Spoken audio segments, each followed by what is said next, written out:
俄乌战争的冲击波使沙特有机会展示其地缘政治石油力量，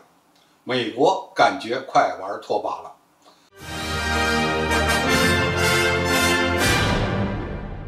观众朋友、网友朋友，大家好，我是付先少。我们都知道，俄乌冲突的爆发背后的始作俑者是美国，而美国煽动这场战事，一方面是为了消耗俄罗斯的需要，另一方面也是为了收割欧洲，让资金回流美国，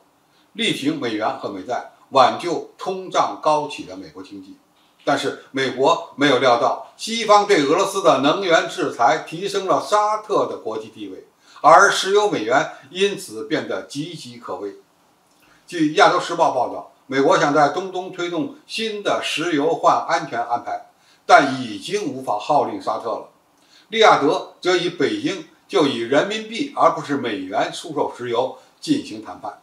在美国中央情报局局长威廉·伯恩斯与沙特王储会面大约3周以后，欧佩克举行了一次部长级的视频会议。这次部长级会议发出的公告称，进一步注意到地缘政治因素和持续疫情带来的影响，并决定欧佩克将坚持去年7月商定的月度产量调整机制，将6月份的月度总产量每天上调43.2万桶，这与美国所期望的数百万桶相差甚远。据《华尔街日报》报道，伯恩斯在与穆罕默德王子的谈判中希望沙特必须制定一项新的石油换安全战略，以增加产量，拯救欧洲国家免受能源短缺。伯恩斯此次与沙特和伊朗进行了秘密谈判，说白了就是要控制住飞涨的油价。事实上，高油价意味着俄罗斯的高收入。由于价格飙升，俄罗斯的石油和天然气销售远远超过了2021年的初步预测，比原计划高出了51.3%，达到了1190亿美元。这一局面等于欧洲在花钱资助俄罗斯在乌克兰的军事行动。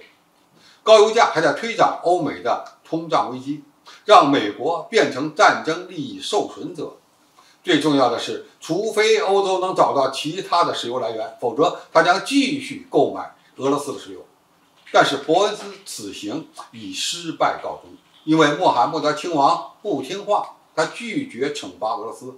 还向特朗普女婿发起的基金投入了20亿美元巨资，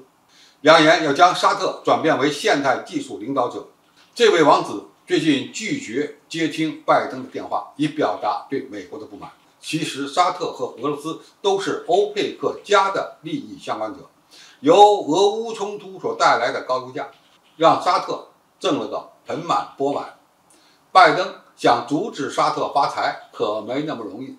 西方要想取代超过每天700万桶的俄罗斯石油出口，等于给了沙特对抗西方的资本。最可能令拜登政府感到不安的是，沙特和中国正在就以人民币而不是美元定价海湾国家的一些石油销售进行谈判，这确实标志着石油市场的深刻转变，并有助于推动中国说服更多的国家和国际投资者以人民币进行交易的努力。石油美元是美国霸权的根基所在，沙特此举可以说直击美国人的要害。沙特转向用人民币交易石油的解释是，利雅得可以使用部分人民币收入向参与该国国内大型建设项目的中国承包商付款，这将降低与中国进行货币结算的风险。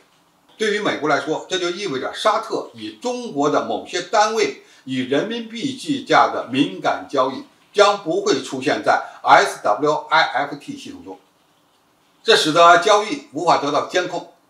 沙特上周公布的对巴基斯坦的80亿美元慷慨的财政支持，几乎肯定会在华盛顿引起轰动，因为这些钱可能与中国秘密合作的项目有关。根据美国企业研究所的报告，沙特是中国“一带一路”倡议的核心支柱，在中国全球基建项目投资中排名前3位。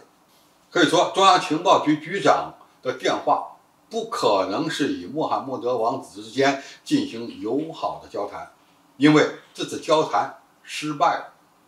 当沙特不再听从美国的指令时，中东地缘政治也将发生巨变，一个更加依赖中国的新世界即将到来。好，今天的评述就到这里，谢谢大家收看，我们下期再见。